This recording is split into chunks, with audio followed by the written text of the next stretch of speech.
How's it going, YouTube? Coming in today with another video, and today, guys, what the bring to you is going to be the YCS Orlando recap, and it's especially going to be from my angle and talking about what I played, how I got knocked out, what I'm looking forward to in the future, and how I think the meta is going to go. This is going to be a very exciting video because there's a lot of things to talk about. There's a huge event coming up too with Alin coming out the same weekend.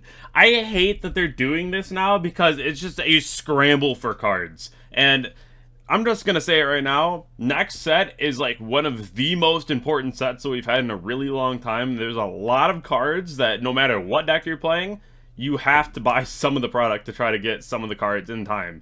So keep that in mind. Next set is going to be very crazy. If you haven't already checked my sponsors over at Imperium Duelist, Dragonshield, Gem, Cloud, RIW, and Grimoire, definitely go ahead and do so, all down below in the description. Also, subscribe to the channel. We're trying to hit 30,000. And this video is sponsored, which is amazing. It's my first time ever having a sponsored video. My brand new sponsor. Check out the promo. This video is sponsored by Monster Capture Race. This game includes a multitude of decks, special, consumable, and equipment that allow you to create combos or set a pace of control, so no matter what type of playstyle you have, there are many options within Monster Capture Race, from the cards to the characters. This game includes 11 different characters to pick from, each that include their own unique skill cards and abilities. My personal favorite is the Wizard. I'm actually a professional magician, and this is so cool that I get to play a wizard in the game. And then when you would get a consumable or an equipment card, you get a little bit better RNG. You can look at two and then put one on the bottom of the deck and take the better of the two. So that's just one thing that fits my playstyle, and I hope that you find your playstyle and your character. Each character has their own starting space, and some characters even move in the opposite direction, which removes a key issue a lot of board games have, which the last player always feels like they're playing catch-up. This game has a competitive feel that you'll love playing with family and friends. Are you ready to play Monster Capture Race? Shoutouts to my goat, Marty. Marty, you are the best. You honestly made my weekend. It was so much fun hanging out with you, and after I lost out of the main event, being able to borrow your deck, go into the side event, and then be able to play the Mitsurugi deck, which I didn't feel confident enough to bring with me to the main event because of the fact that I just had a lot more playtesting with Riw Fiendsmith. It did win the event, and it had the highest representation, so I can't be mad at myself for playing the best deck in the room. But it was a lot of fun playing Mitsurugi. I did end up winning the Winamat, and then I used my tickets to go ahead and get the Master Duel Construct mat, so I have a couple winnings from the weekend, which were really cool. And you always want to be able to come home with something, right? So it just is a little reminiscent of my time in Florida. This was my list. I played 40 cards. I'm very impartial to 43. I love 43, and I had it at 43. And what's funny is there's actually a player who won a regional with the exact same main deck that I had built out before I cut it down to 40. And I was like, okay, like that sucks because I could have had like the best formula or whatever, you know, but I really think that my 40 card list was good. I had the 3 Bystials in the main, 3 Drolls, 3 Fua, 3 Nib, 3 Imperm, making sure I just had enough non-engine.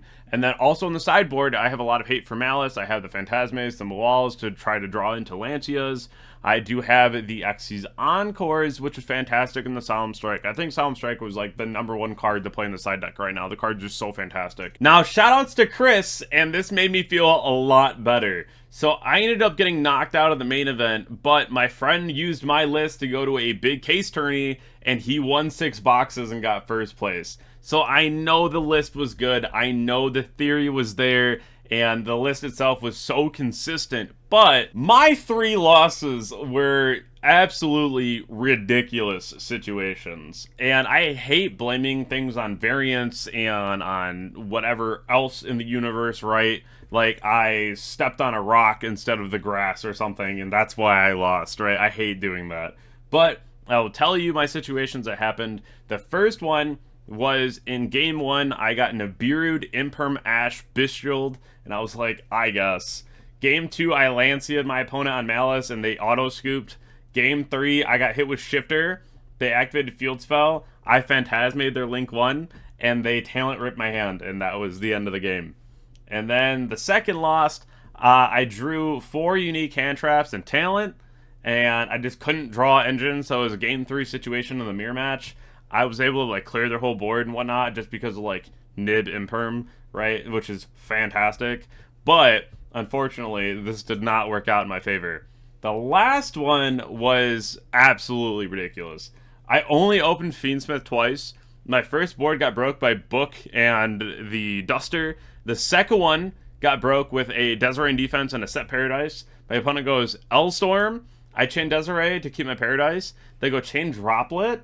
I was like, how much worse can this get, you know? They go Summon Fenrir, normal Genroku, and I was like, at least I have Ash. They go activate Genroku, I Ash it, they cross out, and I was like, that's the game, you know, just like, that sucks. So it's unfortunate, and it's something that I don't love to see happen, and it is disheartening to get knocked out like that, but it is what it is. We are going to be moving forward. We're going to look away from this and focus more toward the future and try to mitigate things that, even if we feel like they're out of our control, we're going to try to mitigate them further. What's next on the road? It's going to be YCS Houston and Rhode Island. I will not be at Vegas. I just don't really like 3v3 formats. I don't think they're the best. They're okay, but like at the end of the day, it's not my favorite to play in. I'd rather just do like solo events, and it's something where I feel like I have a lot more control over. So going to Houston and Rhode Island will both be very fun. I've never been to either of these places. I've been to Texas because of Nats, but I've never been to Houston. I've never been to Rhode Island. So I am very excited for both of these. These will both be in different formats though, and Malice is looking like it's going to be a really good deck. So we'll have to wait and see. There is a lot of other support cards coming out for a lot of other decks as well. So I definitely want to see what more that we will get moving forward. When's the ban list? It's probably in March at YCS Vegas. They've been having a really big thing about just announcing ban lists at YCS, and what's a better place than Vegas, right? So I would imagine the next ban list probably drops at Vegas. This makes the most sense to me. So this is a deck that I really wanted to talk about because no one really figured the deck out before the event, but one person did end up making it into Top Cut, which was Sebastian Sanchez, and huge shoutouts to you. This deck is really cool, and I really do like it a lot. This is one that I think will move into more and more theories because of the fact that this is effectively just Bestial control with Primite cards. That's all the deck really is. But it does have a couple odds and ends that it can do as well, which is cool for a grind game, and you can still play a lot of hand traps, and obviously you play a ton of Bestial, so it's a really good counter for like Riw Fiend. And it's going to be a little more awkward when you play into things like Malice, so you kind of have to decide what is going to be more effective for you. But as you can see, we do play Veiler instead of the Imperium, and that's because you want to have a Bestial target. But what's even better is when we get the Blue Eye Structure deck, that Veiler can be turned into the Link 1 Dragon, which is very exciting because, again, if you just open Veiler and a Bestial, you can at least try to play the game, which is nice. So that's another thing to keep in mind. But this is the deck, and another one that really crept up at the YCS was the White Forest deck. That deck was kind of scary. If you didn't open Droll and you didn't hand trap correctly, that deck will just kill you. They'll put up a huge board and they will just kill you. So that was one thing where like the deck didn't convert. Neither did Crystron, which was crazy. But we'll see. We'll see. Because I feel like the more people that actually understand like what the deck does moving forward, I think that deck could be a lot more real and a lot more scary. But as of right now, there is no ban list to the decks. I think that if we do get a ban list, obviously Riw Fiend is just being like hard looked at right now, you know, and it's probably like Engraver to 1 or 2, maybe a Requiem ban. I think they'll go hard after like the Fiendsmith engine, but we'll see what they really decide to do. Definitely going into the new format, we're gonna have to see if anything is going to be like too different. I do agree with chat right now.